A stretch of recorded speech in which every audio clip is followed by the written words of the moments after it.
Hola, yo soy Marcelo Galassi y el día de hoy voy a explicar dos temas sobre física para la clase de física del grupo tercero G.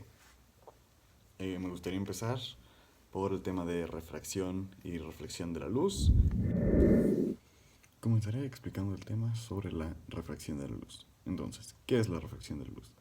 La refracción de la luz es el cambio de velocidad el cambio de velocidad de la onda de luz al atravesar un medio diferente transparente.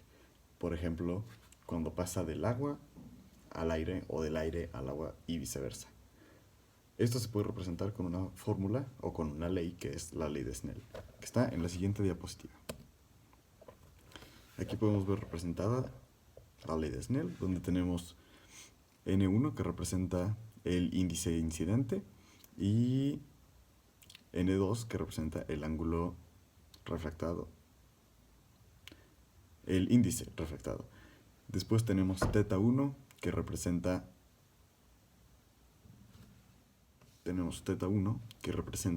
el ángulo incidente y tenemos θ2 que representa el ángulo refractado.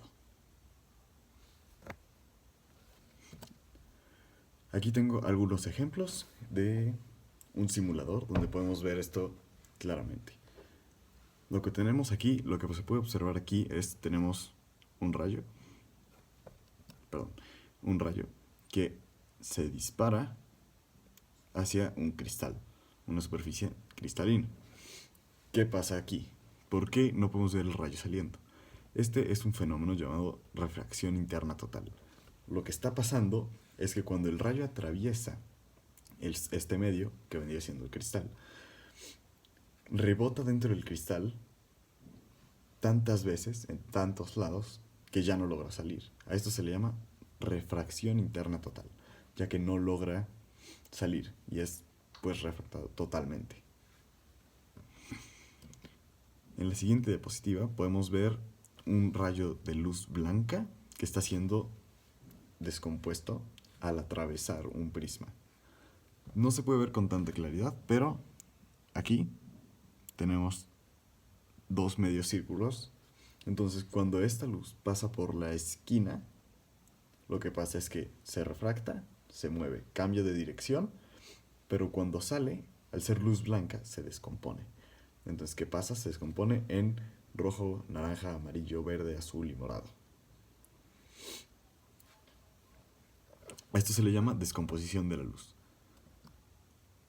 En este otro ejemplo podemos ver algo similar a la refracción interna total, solamente que en este caso sí logran salir algunos haces de luz de diferentes colores, ya que es luz blanca. Entonces, al atravesar, se descompone en varios rayos y algunos se quedan dentro de la figura, pero algunos logran salir y dispersarse. Y en esta siguiente diapositiva podemos ver varios cambios de dirección que se deben pues a diferentes formas y diferentes medios a los que está atravesando este rayo de luz. Entonces podemos ver cómo aquí empieza, se va derecho y baja. Aquí tenemos un prisma. Esto ocasiona que la luz baje, cambie y vuelva a subir. Luego ponemos otro que la vuelve a bajar y otro luego la vuelve a subir.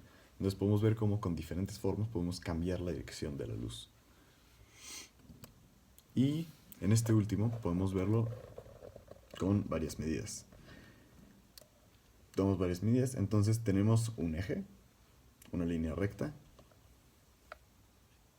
aquí en el medio, y aquí tenemos el rayo que se dispara en una línea recta en el aire y al entrar en contacto con el agua podemos ver aquí cómo cambia de dirección. No se puede apreciar tan claramente exactamente los ángulos, pero aquí tenemos un medidor. Entonces podemos ver cómo, digamos que aquí entra a 60 grados y aquí sale a 65, por decir algo. Entonces cuando cambia de medio, lo que hace es que, básicamente hace esto. Entra derecha, cambia de medio, pum, cambia de dirección.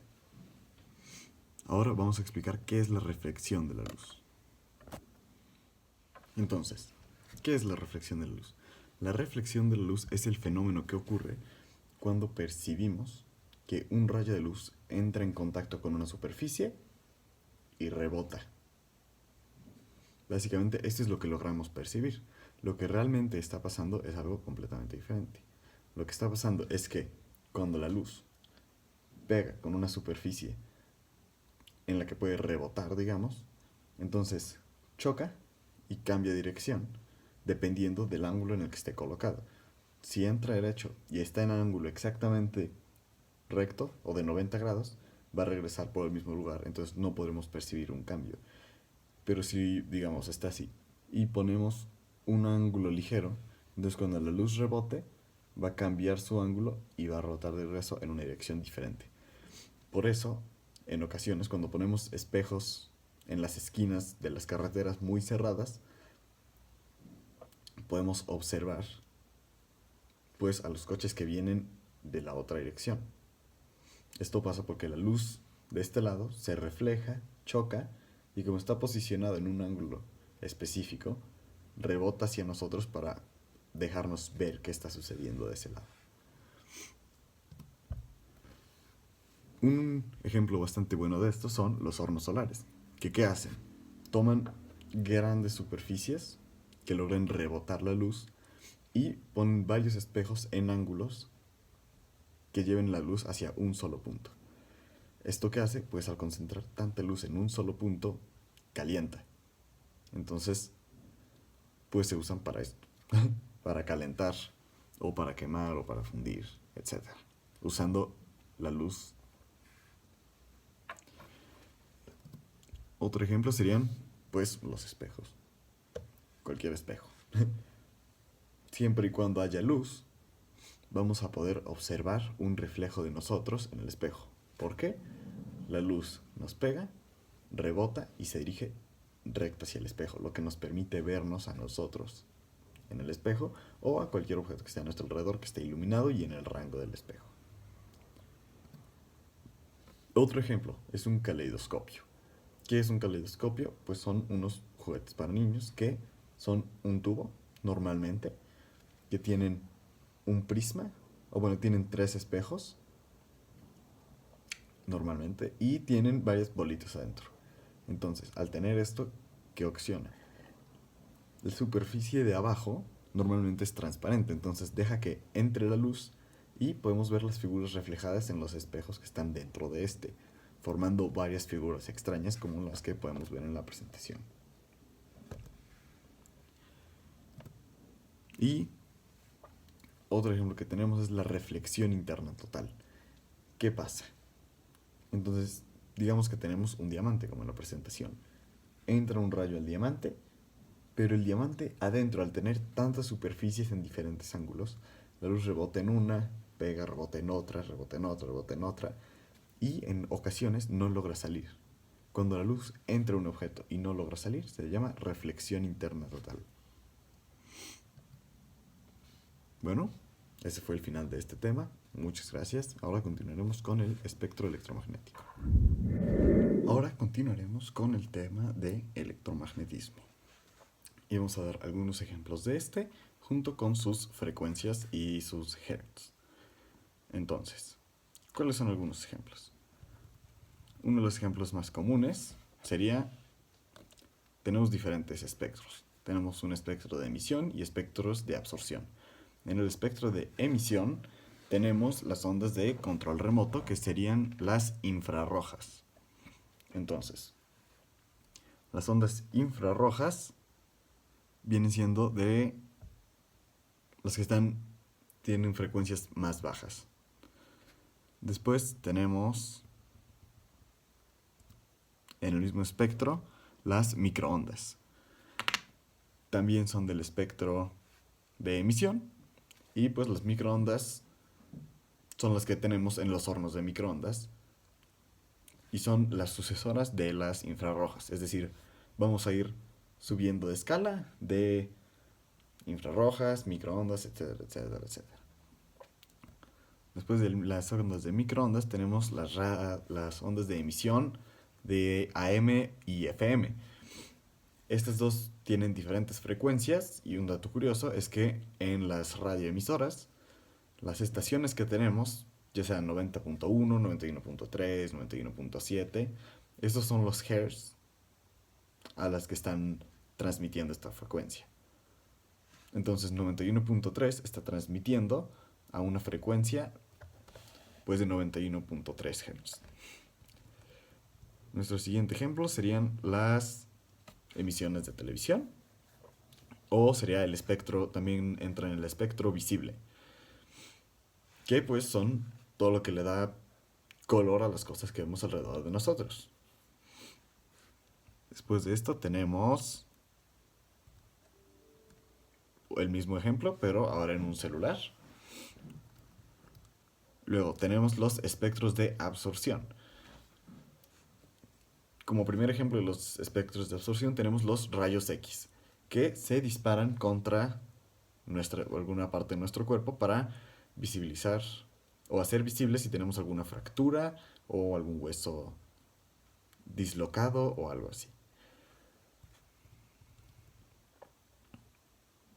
Después tenemos los rayos gamma, que es uno de los tipos de frecuencia del espectro electromagnético más peligroso.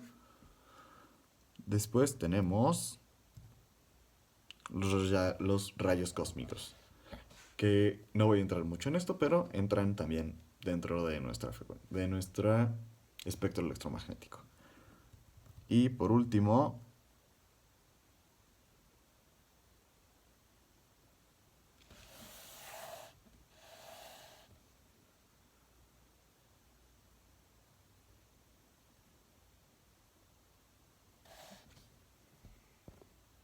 tenemos un ejemplo de cómo nosotros usamos alguno de estos. Lo usamos, por ejemplo, en los paneles solares, que tienen un espectro de absorción de aproximadamente entre 10 y 23 Hz. Bueno, eso sería todo por el día de hoy y me gustaría agregar una pequeña conclusión sobre el tema. Me parece que los temas que hemos visto durante este bimestre en la materia de física con el profesor Anselmo han sido bastante interesantes, ya que nos han dado a conocer bastante sobre cómo funcionan las cosas alrededor del mundo y pues nos ayudan a complementar nuestros conocimientos y ampliar lo que ya sabemos sobre algunos. Y a mí me pareció bastante interesante el espectro electromagnético, ya que me dio a entender que hay muchos tipos pues sí, de rayos de luz. No, no necesariamente rayos de luz, pero de, pues, ondas que no vemos, pero que sí interactúan con nosotros. Y esto me pareció bastante interesante. Entonces, eso sería todo. Muchas gracias.